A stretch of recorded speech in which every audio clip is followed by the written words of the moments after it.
strange the first time. The mask,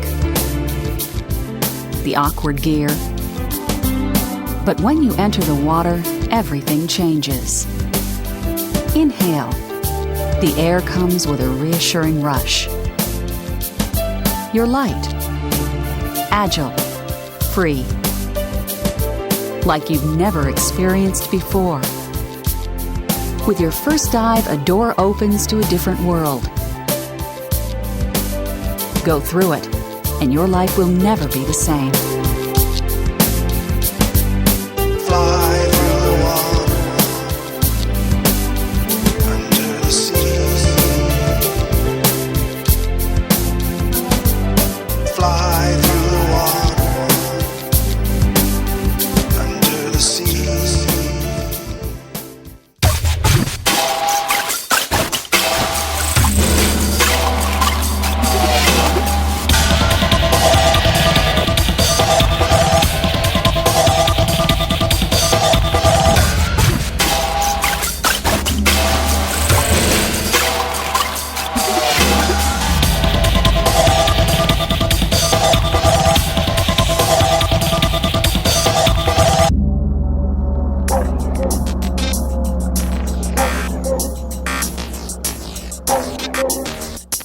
If you love nature, you can see more wildlife in 10 minutes on a coral reef than in 10 hours in a forest. If discovery drives you, underwater you'll see things most people never see and go places most people never go. And beyond this, diving and divers are just plain fun.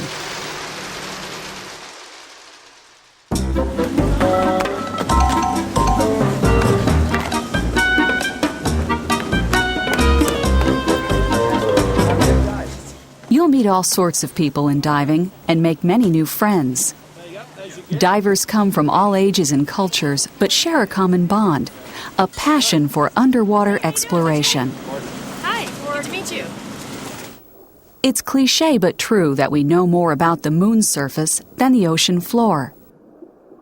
Even after hundreds of dives, there's always something new to discover and thrill you. In the PADI Open Water Diver course, you'll learn to explore the underwater world using scuba equipment, and you'll find the course a fun and rewarding challenge. To become a scuba diver, you need to be comfortable in water and have basic swimming skills. And you need to be in good overall health, particularly your circulatory and respiratory systems. You also need good judgment and be ready to follow the guidelines and principles required for safe diving.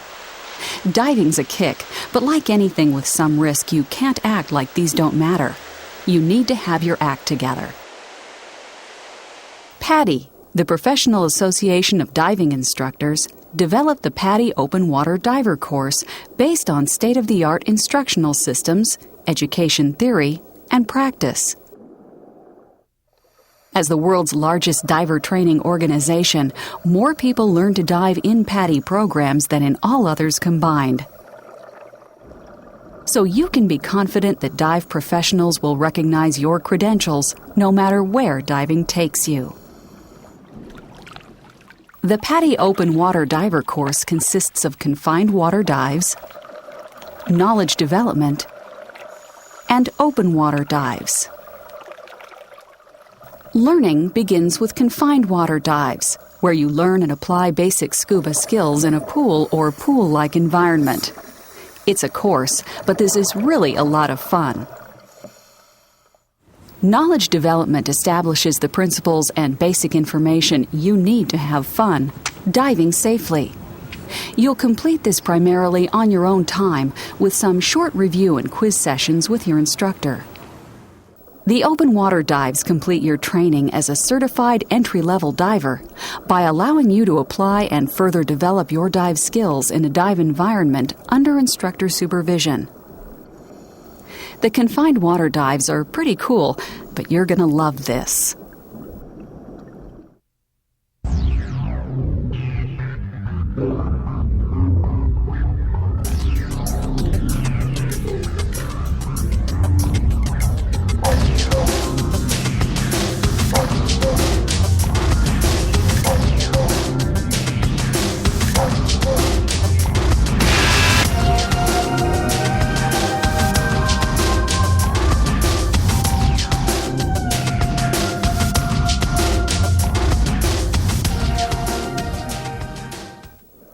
If you've never used scuba before, get ready.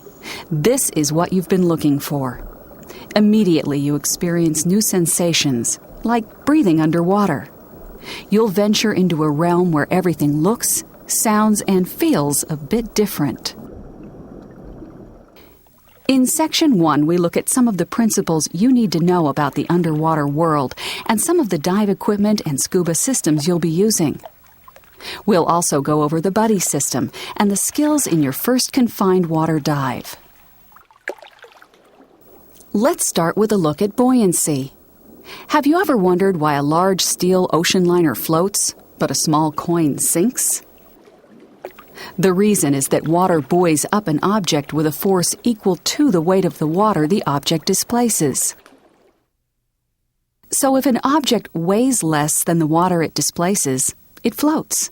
We call that positively buoyant. If it weighs more than the water it displaces, it sinks. We call that negatively buoyant. If it weighs the same as the water it displaces, it neither floats nor sinks. We call that neutrally buoyant. You'll learn to control your buoyancy using your BCD, buoyancy control device, and weight system, so you hover neutrally buoyant, almost like a weightless astronaut. Or float positively buoyant at the surface, so you can save energy and rest.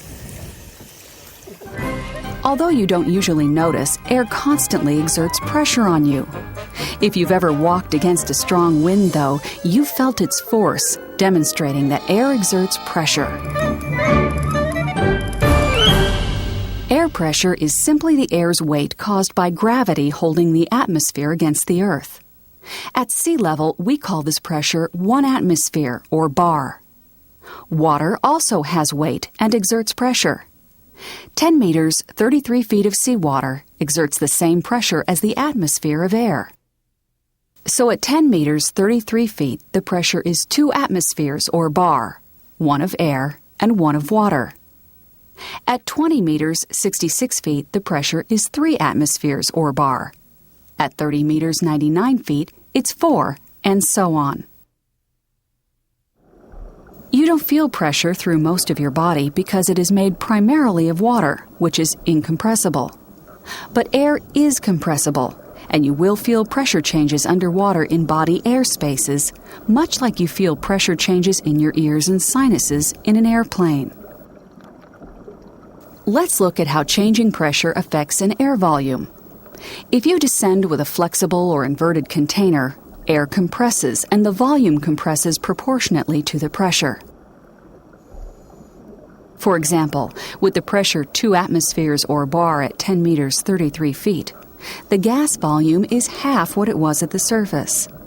At 3 atmospheres 20 meters 66 feet, it's 1/3, and so on.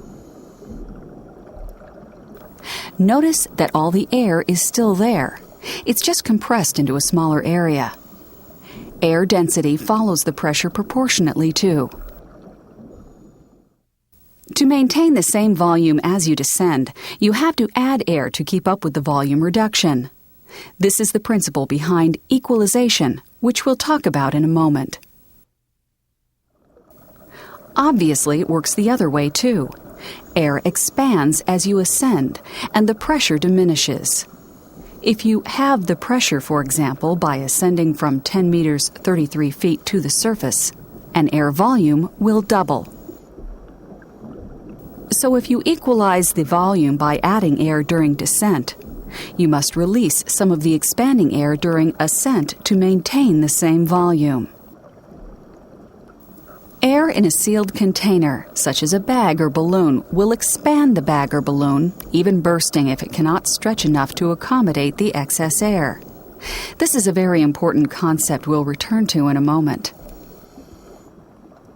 Now, let's see how the pressure-volume-density relationships you just learned apply to body air spaces, particularly your ears, sinuses, and dive mask. During descent, pressure pushes tissue into these spaces as the air compresses. You feel this as discomfort, and with continued descent, even pain and injury. This is called a squeeze. To prevent a squeeze, you add air to air spaces as you descend. This is called equalization. You equalize your ears and sinuses by blowing gently against your blocked nostrils. You can also wiggle your jaw side to side or swallow. Equalize frequently as you descend before you feel discomfort. The idea is to be proactive. When you equalize often enough, you don't feel discomfort. If you can't equalize, ascend a short distance and try again. If you still can't equalize, discontinue the dive. Never attempt a forceful or extended equalization. Doing so can cause serious ear injuries.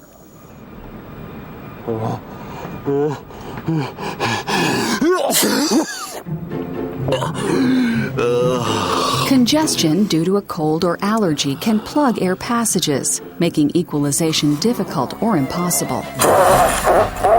So never dive with a cold or allergy, even if you use medications that clear your air passages. Medications may wear off during the dive, creating equalization problems as you ascend, and they may have other undesirable effects, such as drowsiness. You equalize your mask simply by exhaling into it through your nose. If you forget, you'll feel a mask squeeze, which feels a bit like the mask's sucking your face in. You'll probably find that mask equalization becomes something you do automatically.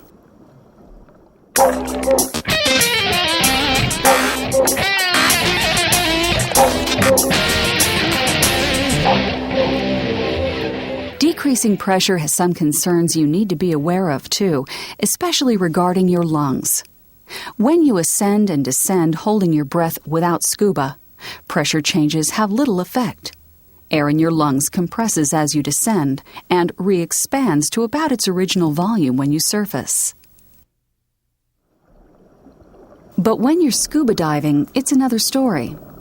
Scuba allows you to breathe underwater by delivering air at the surrounding pressure. This means your lungs reach their normal volume as you breathe at depth. And as long as you breathe normally, keeping the airway to your lungs open, no problem. But if you were to hold your breath and descend, the air trapped in your lungs would overexpand them, much like the sealed bag or balloon filled at depth and taken to the surface. Expanding air can cause lung overexpansion, lung rupture, the most serious injury that can happen to a diver. For this reason, the most important rule in scuba diving is to breathe continuously and never, never hold your breath. Even slight pressure changes, as little as a meter 3 feet, can cause lung overexpansion. Lung overexpansion can force air into the bloodstream and chest cavity, causing severe injuries including paralysis and death. But while these are very severe injuries, they're also very easy to avoid. Simply breathe at all times and don't hold your breath while scuba diving. As long as you breathe normally, you continually equalize your lungs with the surrounding pressure and avoid lung overexpansion. It's important to overcome any natural tendency to hold your breath, even in shallow water, and breathe continuously. When you practice some skills that require you to take your regulator out of your mouth, you'll exhale a slow, steady bubble stream so that even then, you never hold your breath. Your other body air spaces generally pose no difficulty when you ascend because expanding air releases from them quite easily. But once in a while, a diver experiences a reverse block. This happens in the ears and sinuses when congestion keeps expanding air from escaping during ascent. Reverse blocks are rare and generally result from diving with a cold or allergy medication that wears off underwater. So don't dive with a cold or congestion. If you feel discomfort caused by a reverse block, stop or slow your ascent and descend a meter, few feet if necessary. Give the trapped air time to work its way out and ascend more slowly. As you just learned, when air compresses under pressure, it becomes more dense. For example, At 20 meters, 66 feet, the pressure is 3 atmospheres, or bar, so a given air volume has 3 times as many air molecules as the same volume would at the surface. Scuba gear supplies air to you at the surrounding pressure. So at 20 meters, 66 feet, you use your air 3 times faster than you do at the surface. All other factors being equal, the deeper you dive, the faster you use your air. Breathe slowly and deeply while scuba diving. Save energy and don't overexert yourself.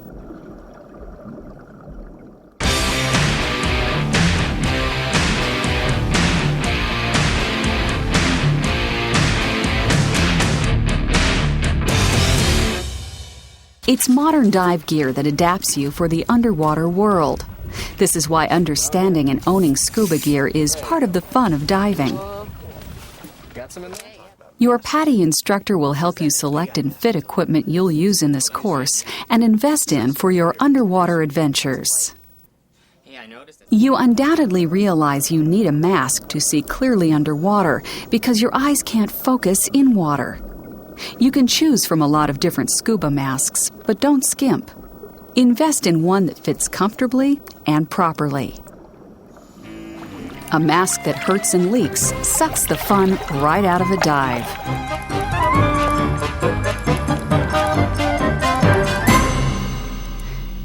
To check the fit, place the mask gently against your face and inhale through your nose.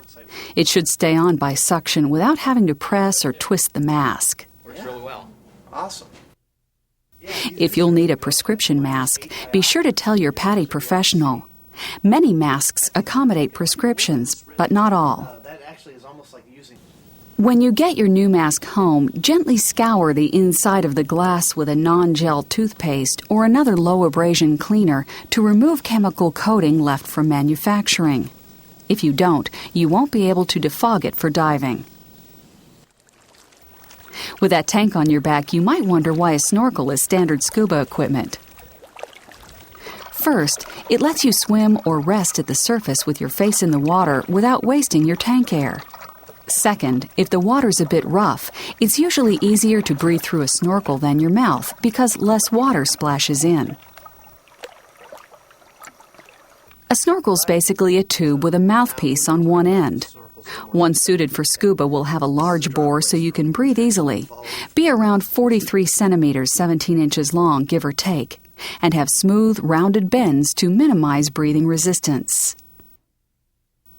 Attach your snorkel on the left side of your mask with the supplied snorkel keeper.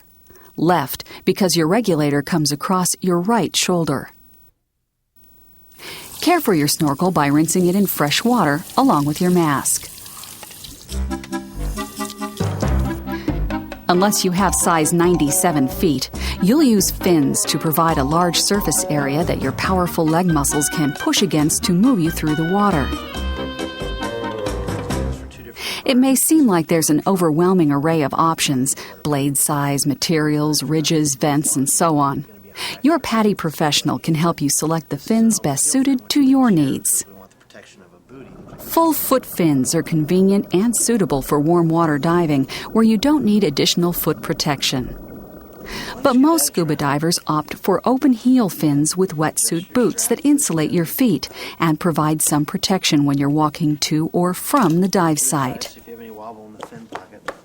When sizing your fin, be sure the pocket comes to the point where your ankle meets your foot. If it doesn't, you need a larger size.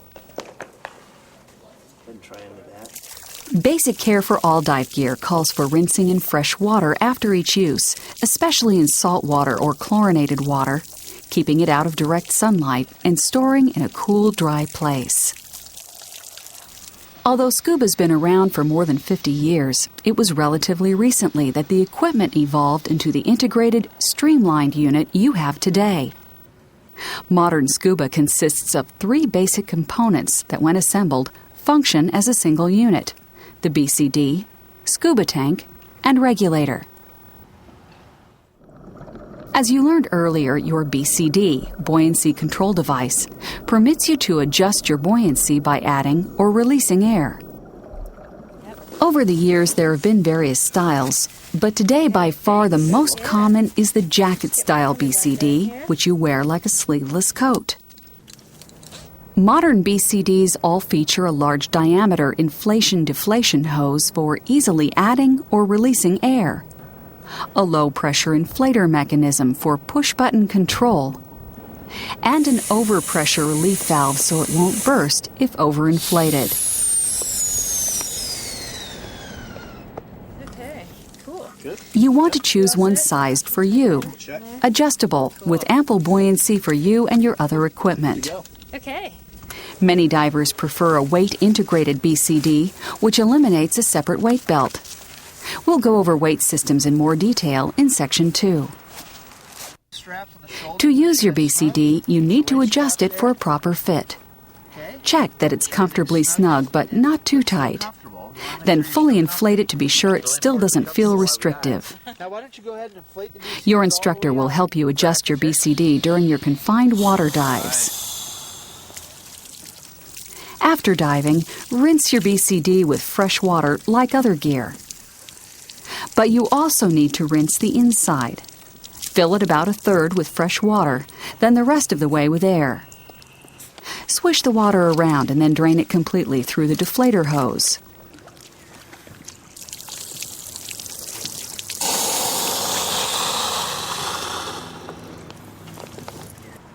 After allowing it to dry, partially inflate it for storage.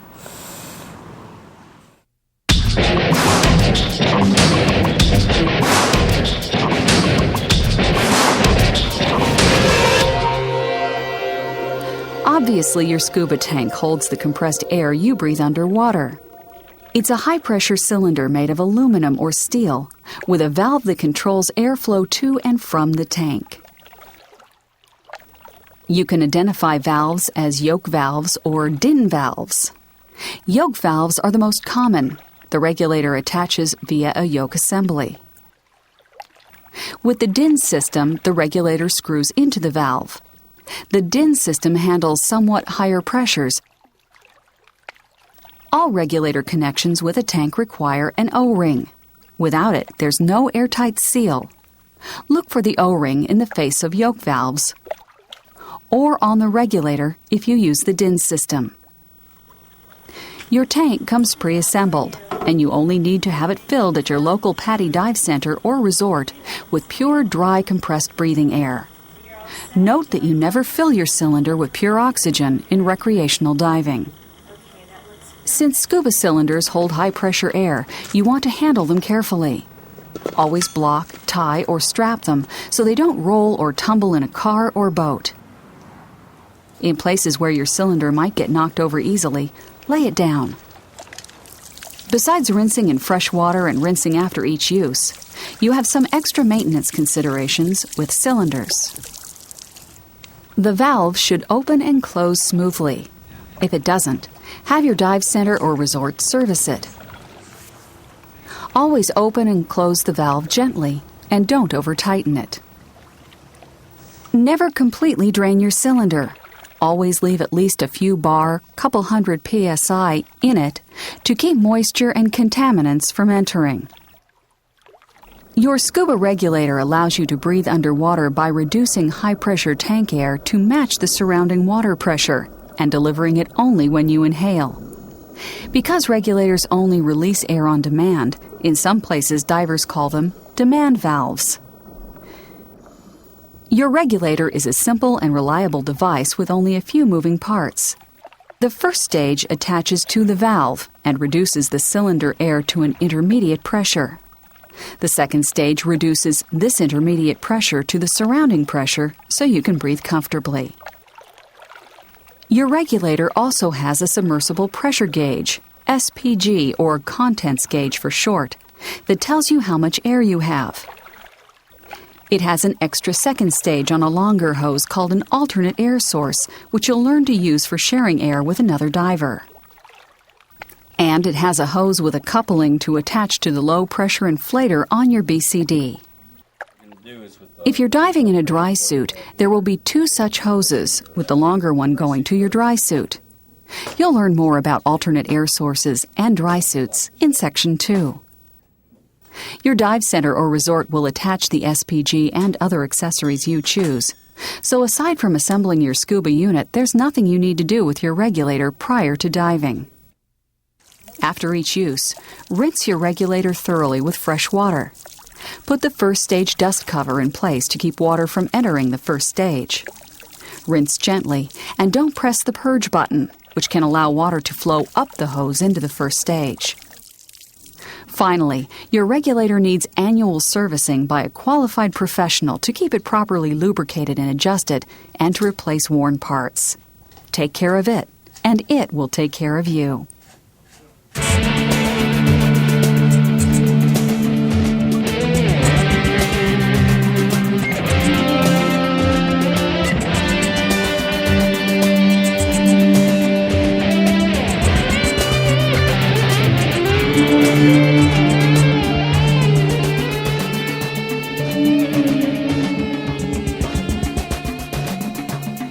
Your SPG tells you how much air you have during a dive so you can avoid running out. Obviously, it's mandatory equipment. SPGs range from simple gauges to electronic gauges that combine with other instruments in a dive computer. We'll cover computers in more detail in the next section. Some SPGs have no hose, but use a transmitter on the first stage to send air supply information to a computer on your wrist. One of the principles of safe recreational diving is that you don't dive alone. Even during your confined water dives, you'll practice diving with a buddy. Buddies lend each other a hand, and they enhance each other's safety by helping check each other's gear before a dive. By reminding each other of air, depth, and time limits underwater. And by being ready to assist in the unlikely event of an emergency. It's just the way it integrated. So the buddy system is important for practicality, safety, and fun. You and your buddy have a responsibility to each other. For the system to work, you have to take it seriously. But that doesn't mean you can't have fun at the same time. Gotcha. Make a habit of staying close to your buddy at all times.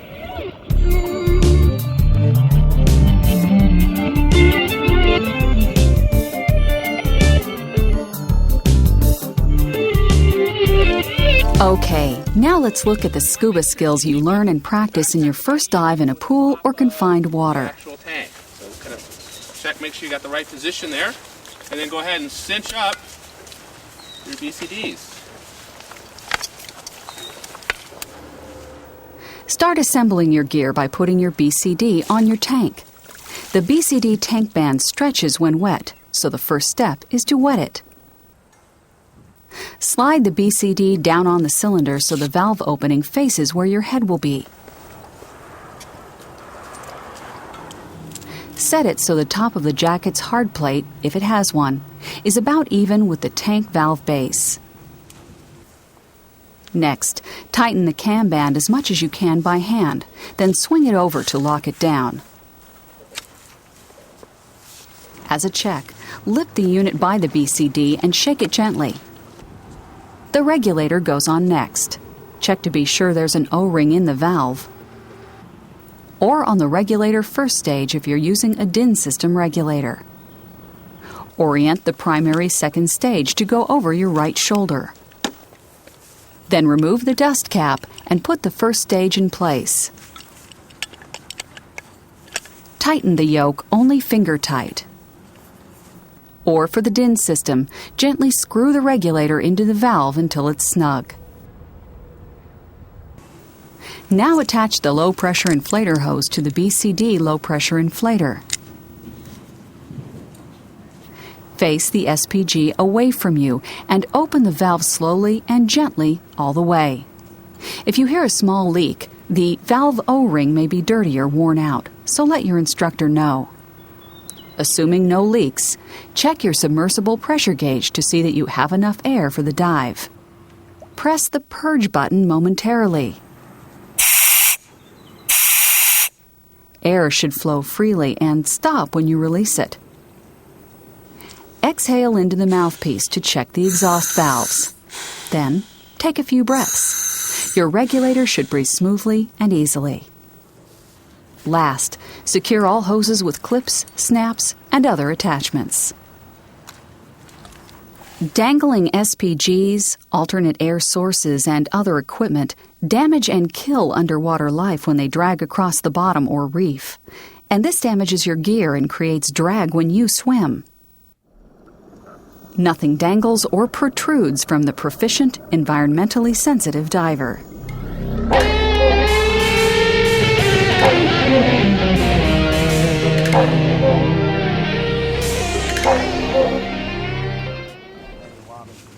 With your scuba unit assembled, it's time to gear up. Have your mask, fins, and snorkel adjusted before the dive to save time. If you'll be using a wetsuit, that goes on first. With most jacket BCDs, you put your weight belt on next. What's important is that nothing traps your weight belt. You need to be able to remove it quickly with one hand in an emergency. Wear it with the standard right-hand release. If you're using a weight-integrated BCD, you probably won't use a weight belt at all. To get into your scuba unit, make sure the shoulder straps are connected. Then slip into it like a coat while someone holds it for you. Fasten and adjust the waist and shoulder straps so they're snug but not overly tight. Shoulders. When everything feels right, tilt your head back. If it hits the tank valve, your tank's probably too high. Good to go? Condensation will fog your mask unless you use commercial defog, or in a pinch, saliva. Rub defog on the inside of the mask, then rinse it once briefly. You should be fog-free for the whole dive, unless you flood your mask. To put on your mask without getting hair trapped under it, put it against your face, then pull the strap back. Check those straps. Put your fins on in the water, or as close to it as possible.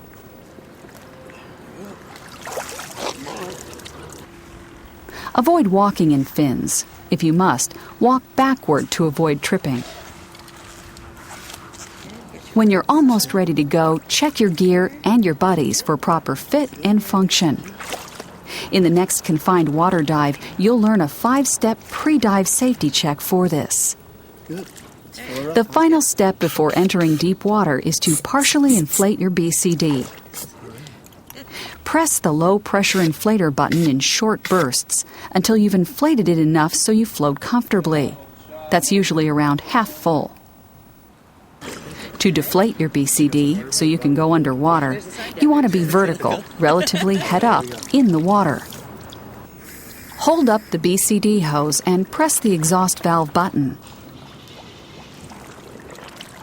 Many BCDs have quick dump exhaust valves too, which you use by pulling the BCD hose or a lanyard.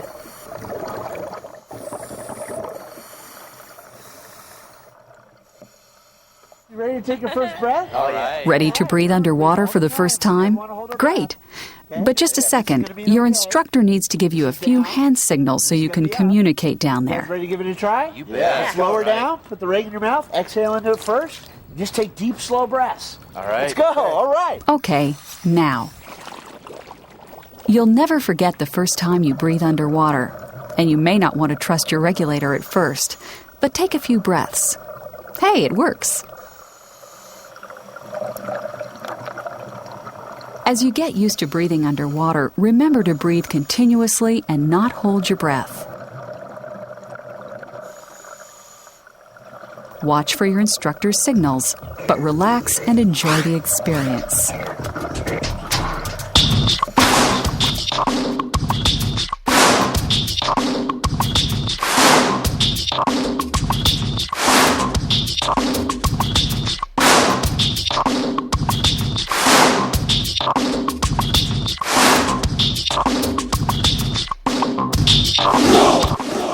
After you're comfortable breathing underwater, your instructor will have you remove the regulator from your mouth and replace it. You learn to do this because there are skills you'll practice that involve taking out the mouthpiece, and it can happen by accident. No big deal. Out of your mouth, the second stage fills with water that you need to clear before you can breathe again. The easiest way to do this is in a more or less upright position. Exhale sharply into the mouthpiece. This blows the water out of the one-way valves so you can get air. But what if you don't have enough air in your lungs? No worries. Block the mouthpiece with your tongue, and then again in a more or less upright position. Press the purge button. Air from your tank blows the water out, and now you can breathe. Since the rule is you never hold your breath while scuba diving, when the regulator's not in your mouth, exhale a continuous stream of bubbles by making an ah sound. This keeps your airway open to avoid serious, possibly fatal, lung overexpansion injuries. When you let go of the second stage, or if it gets bumped from your mouth, it tends to swing behind your back. There are 2 ways to find it easily.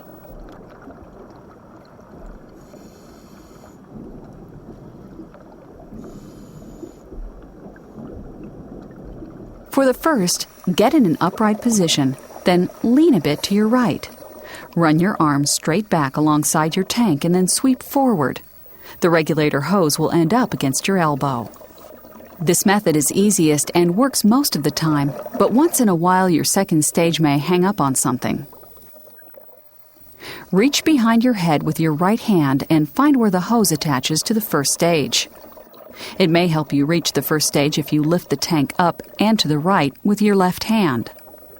Follow the hose until you find the second stage.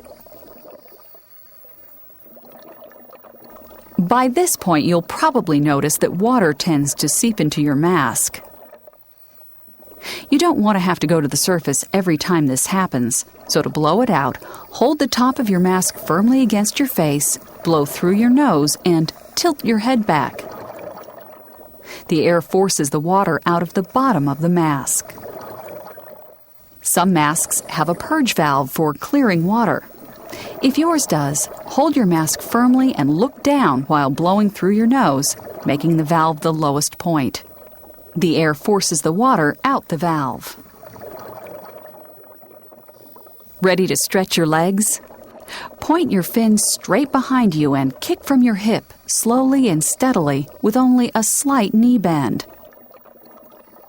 Keep your fins underwater when swimming at the surface because lifting them out of the water just wastes energy. Of course, the flutter kick isn't the only way to get around underwater.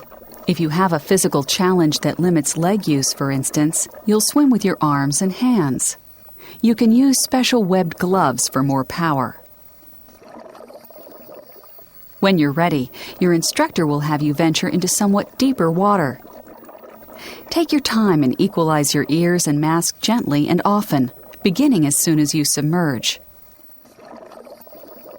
It may take some practice before you equalize effortlessly, so be patient and take your time. Stay close to your buddy and watch for signals from your instructor. As you already learned, it's important to get into the habit of monitoring your air supply by checking your SPG frequently. You want to establish this habit beginning now in your first confined water dive. Check it frequently and let your instructor know if you get close to the caution zone. Although it shouldn't happen if you monitor your SPG regularly, you'll learn how to respond to an out-of-air emergency, beginning with alternate air source use. First, give your buddy the out-of-air and share air signals. If your buddy has an extra second stage alternate, you'll pull it free from where it's secured on the chest. Place the second stage in your mouth, being sure it's right side up. Clear it like you've already learned, and resume breathing. Next, you and your buddy hold on to each other so you stay close as you ascend.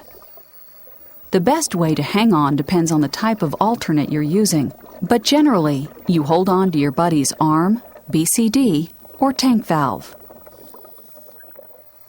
If it's an alternate inflator regulator, your buddy will give you the second stage from his mouth and switch to the alternate on the BCD hose. Although it's easy to avoid running out of air, it's a good idea to practice alternate air source use from time to time, just in case. After you've been swimming around a bit, your instructor will give you the up signal. You want to ascend by swimming up slowly, staying close to your buddy.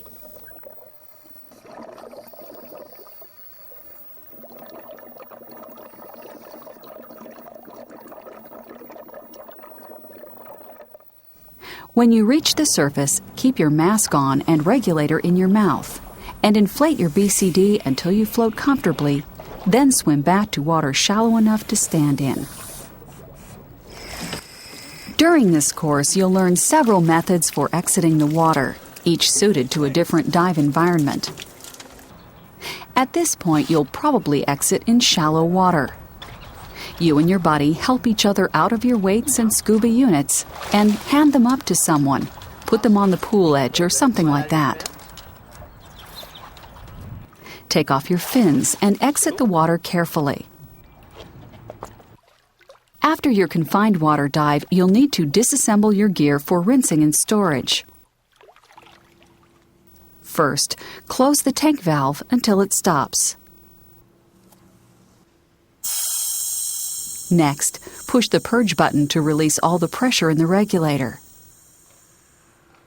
Disconnect the low-pressure inflator hose and unclip the SPG.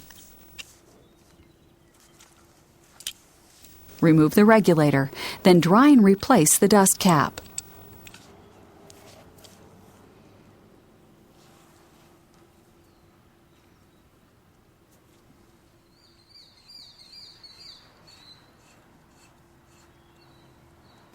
Wrap and secure the BCD straps so they don't dangle.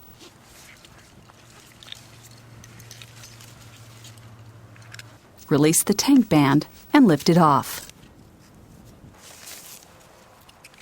Lay the tank down so it can't fall while you rinse everything with fresh water. This is important, even after a pool dive, because chlorine can harm your gear as much as salt water can.